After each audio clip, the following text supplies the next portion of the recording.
રાજ્યના પૂર્વ મંત્રી અને માંજલપુરના ધારાસભ્ય યોગેશ પટેલનું નિધન થયું। વિધાનસભામાં સૌથી વરિષ્ઠ અને અનુભવી ધારાસભ્યના નિધનથી માત્ર વડોદરા જ નહીં પરંતુ સમગ્ર રાજ્યના રાજકારણમાં શોક પ્રસરી ગયો છે।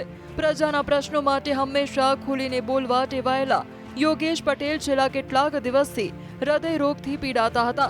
સારવાર દરમિયાન જ તેમણે દુનિયાને કાયમી માટે અલવિદા કહી દીધું। યોગેશ કાકાની વિદાયથી તેમના સમર્થકો, ચાહકો અને ભાજપના કાર્યકરો ઊંડા શોકમાં ગરકાવ થયા છે। કાકાના નિધનના સમાચાર સાંભળતા જ હોસ્પિટલ બહાર નેતાઓ, કાર્યકરો, સમર્થકોનો જમાવડો થવા લાગ્યો। ન માત્ર ભાજપના નેતાઓ પરંતુ કોંગ્રેસના નેતાઓ પણ દોડી આવ્યા। યોગેશ પટેલ છેલ્લા 36 વર્ષથી ધારાસભ્ય હતા। 2019માં તેઓ રૂપાણી સરકારમાં રાજ્યમંત્રી પણ રહ્યા હતા। મુખ્યમંત્રી ભૂપેન્દ્ર પટેલ, ભાજપ પ્રદેશ પ્રમુખ જગદીશ વિશ્વકર્માએ પણ દિવંગત યોગેશ પટેલને શ્રદ્ધાંજલિ પાઠવી। અને માજલપુરમાંથી આ એક બહાદુર રાજકારણી હતા કે સરકારમાં રહીને પણ સરકારના સમૂહ લડનાર। વડોદરા શહેર માટે ઘણા આંદોલનો કર્યા। બરોડા ડેરીનું આંદોલન હોય, હિતરક્ષક સમિતિનું હોય, MGV સેલનું હોય અને સરકાર પ્રજા માટે હંમેશા લડત આપનાર હતા। અને વડોદરા શહેરના વિકાસમાં ફાળો છે એમના નિધનથી મને ઘણું દુઃખ થયું છે। ભગવાન એમની આત્માને શાંતિ આપે અને એમના પરિવારજનોને સાંત્વન આપું છું અને આમની ખોટ સમગ્ર ગુજરાતમાં નહીં પુરાય। સામેના પક્ષમાં છો તેમ છતાં આટલી બધી લાગણી થઈ રહી છે, શું મુખ્ય કારણ? અરે એ કોઈ દિવસ પક્ષપાત કરતા જ નહીં હતા। એમના માટે છૂટાઓ પછી કોઈ પક્ષપાત નહીં, દરેકનું કામ કરતા હતા। કોઈ કોંગ્રેસ, કોઈ ભાજપ નહીં। એના માટે વડોદરા શહેરના લોકોને આમના માટે લાગણી છે અને એ લાગણીથી જ બધા અહીંયા આવેલા છે। મારા ને કાકાના એક જ ગુરુ, અમે જે સ્વામીજી અમારા ગુરુ છે, એક આ સ્વામીજીએ પણ બાપજીએ એમને પોતે એક સંકલ્પ લેવડાવ્યો હતો। શિવજી કી સવારી અને સુરસાગરની અંદર એક શિવજીની મોટી પ્રતિમા મૂકવા માટેનો જે સંકલ્પ લેવડાવ્યો હતો, પરમ પૂજ્ય સ્વામીજીના આશીર્વાદથી એમને એ સંકલ્પ પણ પરિપૂર્ણ કર્યો। બરોડાની શિવજી કી સવારી એ મોટી ઓળખ બની છે। એમાં ભગવાને કાકાને જ નિમિત્ત બનાવ્યા છે। બરોડા શહેર, જિલ્લો હર હંમેશ કાકાને યાદ રાખશે। કાકાનું નામ શિવજી કી સવારીથી તો અમર થઈ જ ગયું છે, પણ સાથે સાથે કાકાની આજના દિવસે જે આ સમાચાર મળતા જે ખોટ છે, એ ખોટ એક વડોદરા શહેર જિલ્લાને નહીં પણ ગુજરાતનું એક પ્રખર રાજકીય નેતૃત્વ ગુમાવવાનું દરેકને એક રંજ છે। ભગવાન એમના આત્માને શાંતિ આપે અને આ ખોટ કદી પણ ના પૂરાય એવી ખોટ છે। યોગેશ કાકા માટે અમારા સ્વામીજીએ જ્યારે પણ કાકાને કહ્યું હતું કે તું જીવીશ ત્યાં સુધી ધારાસભ્ય રહીશ, અને આ વખતે આપણે જોયું હશે કે નિયમોથી પણ પર યોગેશ કાકાને એમની આ ઉંમરનો પણ બાદ ના આવીને ગુજરાતમાં એક જ વ્યક્તિને ભારતીય જનતા પાર્ટીની ટિકિટ મળી હતી, અને પરમ પૂજ્ય સ્વામીજીના આશીર્વાદ અને કાકાના પ્રજા વ્યક્તિ પ્રત્યેની જે નિષ્ઠા હતી અને પાર્ટી પ્રત્યેની જે નિષ્ઠા હતી એની ફળ સ્વરૂપે હતું।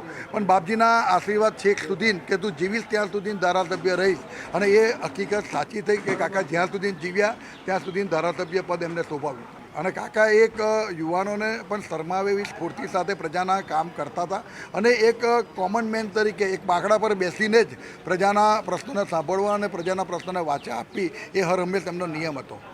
સમગ્ર ગુજરાતના પ્રશ્નોને વિધાનસભામાં અને વિધાનસભાની બહાર વાચા આપતા એક લોકપ્રતિનિધિ અને પ્રહરી માત્ર વડોદરાએ જ નહીં પરંતુ રાજ્ય ભાજપે ગુમાવ્યા છે, આમ સમાજે ગુમાવ્યા છે।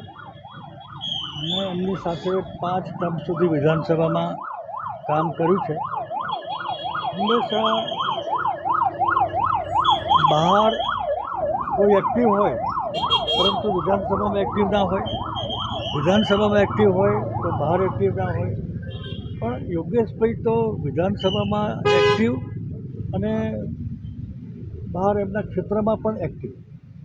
પાર્ટીના કામમાં એમનું મોટું યોગદાન રહ્યું, વડોદરાના વિકાસમાં પણ એમનું મોટું યોગદાન રહ્યું।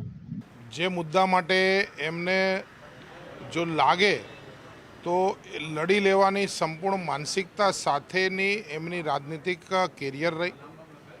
ધાર્મિક રીતે પણ વડોદરાની અંદર એ શિવની સવારી હોય કે જે સયાજી સરોવરની અંદર જે રીતે એમણે શિવજીનું સ્ટેચ્યુ મૂક્યું, એક અદ્ભુત શિવભક્ત આવા જનસેવકનું અચાનક જવું એ સમાજને ખૂબ મોટી ખોટ છે। મેં 1991માં એમણે વિદ્યાર્થી જે ફીઝનું આંદોલન ચાલુ કર્યું અને એ પછી એક વખત અપક્ષ ચૂંટાયા અને પછી ભારતીય જનતા પાર્ટીમાં જોડાયા, ત્યારથી હું ત્યાં વિદ્યાર્થી પરિષદનો વિસ્તારક હતો, ત્યારથી મારા સંપર્કમાં હતા અને મેં હંમેશા એમને સાચા મુદ્દા માટે બેબાક રીતે બોલતા, લડતા અને કોઈપણ ખોટા પ્રકારનું રાજકારણી માટે લાગે એવું કોઈ ન્યુસન્સ મેં ક્યારે પણ એમનામાં જોયું નહીં. એટલે એવા યોગેશ કાકાની અચાનક વિદાય એ બહુ આઘાતજનક છે અને આપણે એમને શ્રદ્ધાંજલિ આપીએ, એમના પરિવારને આ દુઃખ સહન કરવા માટેની ભગવાન શક્તિ આપે એવી હું પ્રાર્થના કરું છું. યોગેશ કાકા જે ભોલે ભગત કહેતા હતા, એમનું એક માર્ગદર્શન, શિવજીની યાત્રા કરતા હતા, શિવજીને સાક્ષાત સુસાગરમાં ઊભા કરે છે, આખા વર્લ્ડમાં આપણું વડોદરા ફેમસ કર્યું, એવા આજે યોગેશ કાકા જે આપણી વચ્ચે નથી રહ્યા એટલે બહુ જ દુઃખ થયું છે અમને. કારણ કે 5 વર્ષ હું એમની સાથે રહીને ઘણું શીખ્યો છું. આખા બોલા હતા, જેને હા જે કામ થતું હોય તો હા કહેતા હતા, ના થતું હોય ચોખ્ખી ના આપ પણ એમની સામે લડ્યા હતા. આપનો સંબંધ કેટલા વર્ષથી છે? કેટલા વર્ષથી એમને હું 1990થી એમને સારી રીતે ઓળખતો હતો, પણ 1980માં હું વિકાસ મંચથી લડ્યો હતો ને એ કોંગ્રેસમાંથી અમે લડ્યા હતા. કેટલી મોટી ખોટ છે વડોદરાવાસીઓને?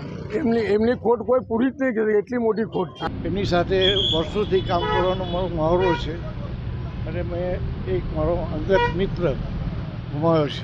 અમે લડતા હતા, ઝઘડતા હતા, પણ પ્રેમ પણ એટલું જ કરતા હતા. આવો સરસ માણસ આ દુનિયામાંથી વિદાય થયો છે એ ભારતીય જનતા પાર્ટી માટે અને એમના પરિવાર માટે ખૂબ જ મોટી ખોટ પડી છે. હૃદય એકદમ દ્વદિત છે અને વડોદરા શહેરના નગરજનો માટે, વડોદરા શહેર ભારતીય જનતા પાર્ટી માટે એક અપૂર્ણ્ય ક્ષતિ છે.